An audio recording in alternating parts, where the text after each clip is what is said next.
Hello, everybody, and welcome to your Thursday lighting critique. We are going to start over here in Nuke with Ashley's submission. So, Ashley, unfortunately, I wasn't able to load your Nuke file. There was something goofy about it being, and it was like I'm using Nuke X. The other one was the not commercial, and that was the first time I'd seen that. Not want to open that. So, so I don't have all of your bells and whistles. I pieced it together. But I really wanted to focus on the main thing, which was the difference between the darker portion at the beginning and then kind of the pop of color for the next one. And like I said, I think that looking at this, I would have like when I opened this up this morning, I was like maybe a little more screen light on him. But I like the overall kind of darkness feel of this. And probably darkening these cans a little bit too now that I look at it. But I really wanted to feel that like major pop. And when I was looking at this, the one thing that I really wanted to do, because this is something that I made the mistake on so many times when I was first getting started, is that when you're trying to figure out like when to do your, when to time out your lighting adjustments or things like this, your first instinct is to be like, okay, let's go through this, and he jumps right here from frame like 112 to 114 or 115. So you're like, okay, so we're gonna make the alteration happen there. And one of the biggest things that I learned was that you have to give breathing room for your character's reaction time. So you have to, like, I usually give them like about 10 frames or a third of a second to kind of realize that something has changed themselves. So for this one, I kept it dark until about frame 101, and then I popped it on. And then I love giving your characters a beat to react. There's something about that in the timing that works out really well. And so one of the other things that I did was if you kind of look at the ambient light in the room, that gets brought up as well. So there's just kind of like it almost feels like you're lighting two different scenes. There's the one where he's like really in and he's in it, and and then there's the second one, which is like a more normal room. Like he's not the cool guy playing Call of Duty or whatever he's playing. He's just a dude in a computer room with a bunch of soda cans around. You know what I mean? So do you have any questions, Ashley? Does that visually kind of make sense? I can send this over too. If you'd like. Yeah, that makes sense. And like I said, like the fine detail work that you've done on it is not there. Like the rim light's too strong, and there's some things there. But I kind of wanted to get like an overall tone of the before and after of those two things. Okay. So yeah, that helps. Okay, that cool. Makes sense. Thank you so much. Yeah, of course. It was fun to play with, and like this is, like I said, this is a really fun scene. And I was thinking too, and we've talked about this a little bit, but in this first section. Getting some movement of the light. You could even just put like I'm trying to think. Like you could even do like a noise procedural, or just something like subtle animating, so it makes it feel like there's like movement across the screen. Like he's like going through the room or doing, whatever the thing is. I don't know video game lingo, as you can tell. I just like I'll play it with my nephew sometimes, but that's about it. So yeah, okay. All right, so let's move on to some of these stills. And like I said, Ashley, I'll send that over to you. I'll send the mock-up, and I'll DM it to you later today, so you have that for some reference stuff. And then, and then the other thing, like I was doing this in my workflow, because I know you're probably doing that in comp, and this is just a little technique for you guys too. It's not like advanced or anything, but like basically the way that I like to do it is. I just animated on and off with this gain control. So when it's on, it's like that, and then it kind of pulsates. So in order to get this pulsating effect, I like to use the curve editor. It's bigger. And basically, what ends up where it starts is, I would kind of hand animate these few, and then I would go through this. Oop, not that. I would just take this Control C. Move the time range slider up over here. Actually, is that going to work? Actually, it would be like this, wouldn't it? Let's see. Wait, let me try this real quick. Yeah, that works. Okay, so basically you can copy and paste these points as well, so that you don't have to like hand animate every single thing in Nuke. And the benefit of that too is like if you're like, oh man, I was like this. I was like these darker points are actually getting a little bit too bright, and so instead of these being like down here, I just kind of want to raise them up a little bit. And you can do them all at once as opposed to like having to adjust each individual keyframe. So just something there. All right, let's go ahead and shut this down. Nuke just loves to eat up your cache. Okay, so for these, we will go through. We'll start with Keven and work our way backwards here because Kevin's here. Hi, Keven. Hello. So the specularity looks better on this. I think we can keep pushing it, especially in his hair, and like really getting some like specular highlights, kind of rimming up the top of him, like up in here. I like it across his nose. Yeah, their faces were kind of hard to deal with. It's with real, that spec stuff. yeah. Like, I added a little bit of metalness to it, which is like weird to me, but like I did it, and then but if I boosted it too high, especially with the light, it made everything kind of distorted, like where the hot spot was. So you can kind of see it on her face, like on her cheekbone, like it's like barely getting like distorted. We might need to pull the diffuse down a little bit then. Okay. Because as those two start to combine together, you're right, the values will get pushed too high, and they just kind of start looking flat and like a little bit flat, and that's not totally what we want. I think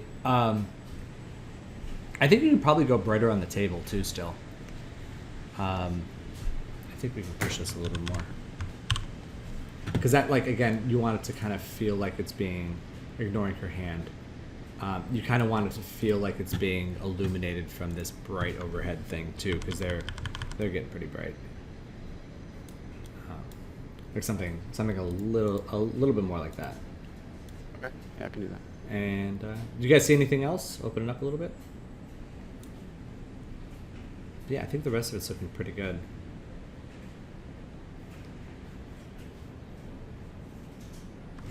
You know, it's a bummer with. Because I'm looking at this background, I like the overall tone, but the neon stuff is looking a little bit tamped down. I'm wondering if you could just like brighten that up a little bit in the far background stuff.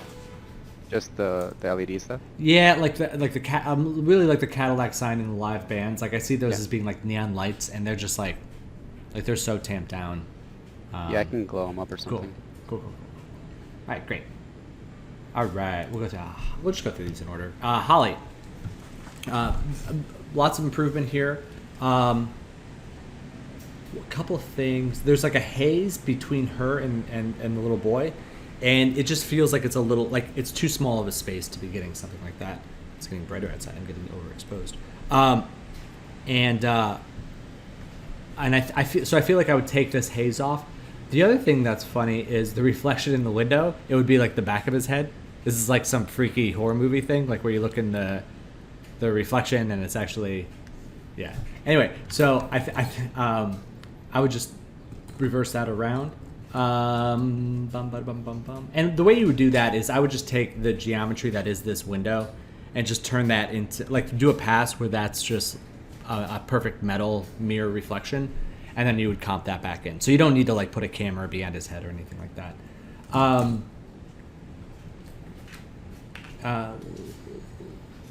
Outside we'll look at a little, like, I think the sky can go brighter. If this is going to go that bright, I think the sky itself can be brighter. But looking at the characters, this is good the way you've got the light coming in from the sides.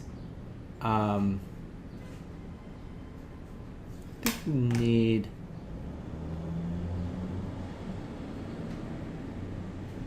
looking at the fill value and wondering if we need more color in the fill. It feels a little gray.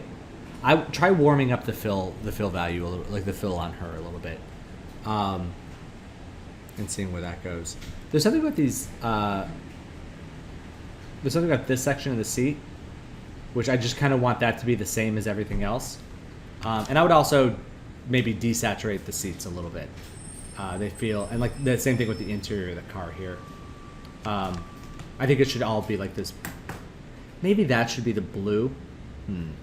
Trying to think of the way cars work.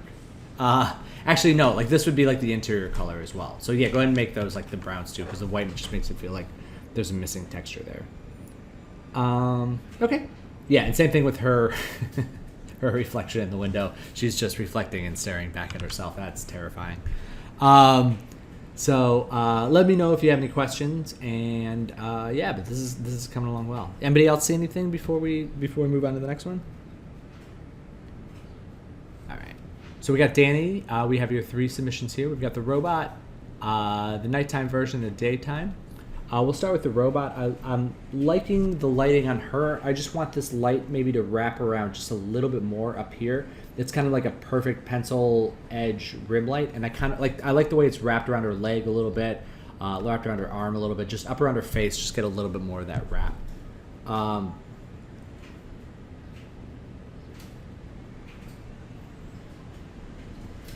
I would lessen this defocus right here, and I mean like right up against the window, just because the robot is so close to the window that it doesn't strike me as too believable that this is in focus and that's out of focus.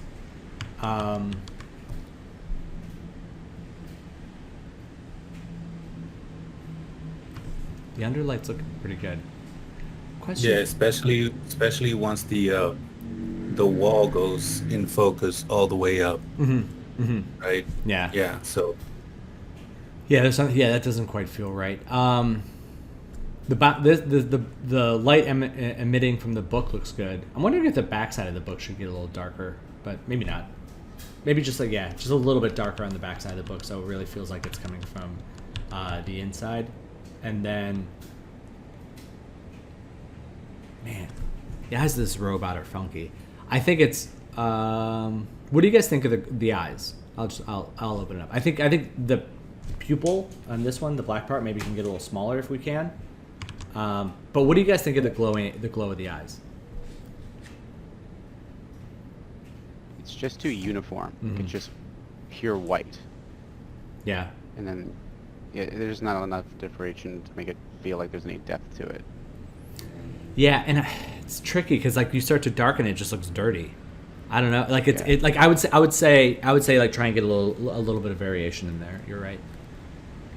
yeah, I feel the thing that bothers me a little bit, like you said, the pupil on the far eye. Mm-hmm. It like the 2 eyes look like completely different eyes, Mm-hmm. and I understand that it's from the position and probably the refraction of the glass on the other eye. Yeah. But maybe try to bring them both into the same, like make them look more like they're the same, eyes. Mm-hmm. Mm-hmm. Yeah, totally. Yeah, so I think those are both very, very good notes on the eyes. All right, for your nighttime one, the one thing that stood out to me is I think the rest of it's looking pretty good. It's just that with the darkness on this wall, the swords are a little bright. It just feels like two lines crossing. Like it didn't read as swords right away. So I would just darken that down a little bit.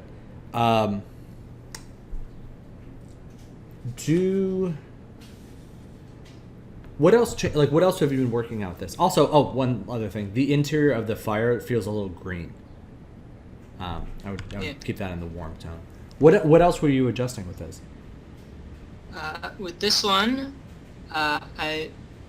last time we clapped for it, and then since I'm doing the new one with aces, I figured might as well match it. Yeah. So I switched it, and then I just brought down. It was very, very red, so I just brought down the red color. Got it. And now it's just what else do I need to tweak? Yeah. That and then also this is getting a little green too. I'm noticing on the underside of the chandelier. Just like, do you guys see anything else?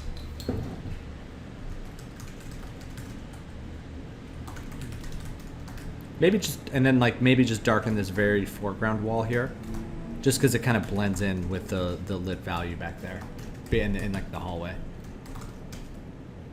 And then in terms of your daytime one, there's interesting like splotching going on the ground. What is that? Is that shadow from something?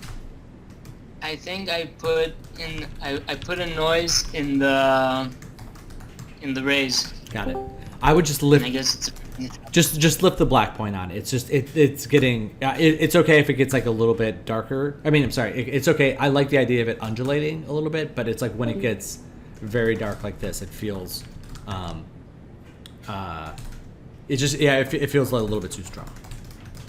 yeah. Also because we're getting some really nice coolness in the rest of the scene, like just some really pretty blues in through here, and those feel a little bit black, and like it just stands out as being more like charcoaly when that happens.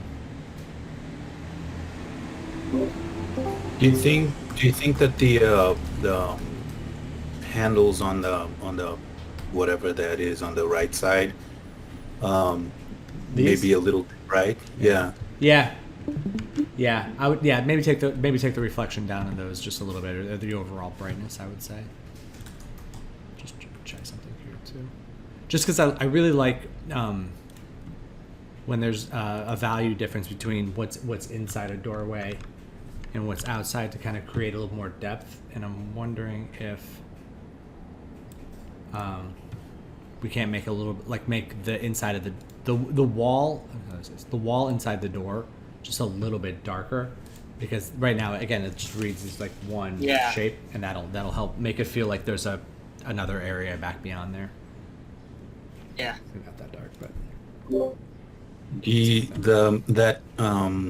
That frame on the right wall, is it a little bit too bright? The picture.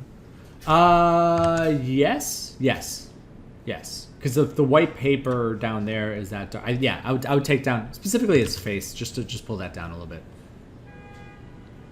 But yeah, good stuff. Hey. Yeah. Brenda, I think this looks great. I was looking at this before. I'll give you guys a chance. I love the reflection down here. I love, like I said, like the bounce light. I'll give everyone a moment to take a look to see if there's any other tweaks they would like to make. Anybody got anything? Are we ready to clap? All right, let's clap. All right, good job. This looks great. Really beautiful stuff. Yeah. And just like some of the textural stuff you're getting on this wall, like the breaking up of the paint and stuff, looks really cool. Really good job, Brenda. Ayako, this one might be another one. Let's take a look at the old versus the new. Just like a really subtle shift here. You can look over here on the right side and just see the taking down of the blue value over there and just kind of lifting it up here a little bit more in the foreground.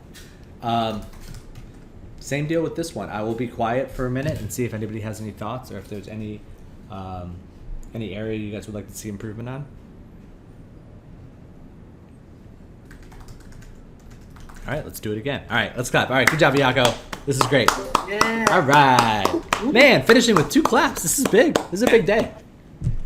Yeah, so congratulations, Brenda and Ayako. Let me know, both of you, when and if you want to like render it at a higher resolution, or if there's any tweaks you want to make, but please send these over to me. I'll add them to the Hall of Fame because I think they both look really fantastic. So great work for you all. Great work all around from everybody else. And let me know. Like I said, if you have questions, post them, and I'll be checking back in later. And I will be posting this recording in a little while as well. So, but yeah, be good, and I will see you all tomorrow. All right, happy lighting, everybody. Thank you, guys. Bye. Thank you. Bye.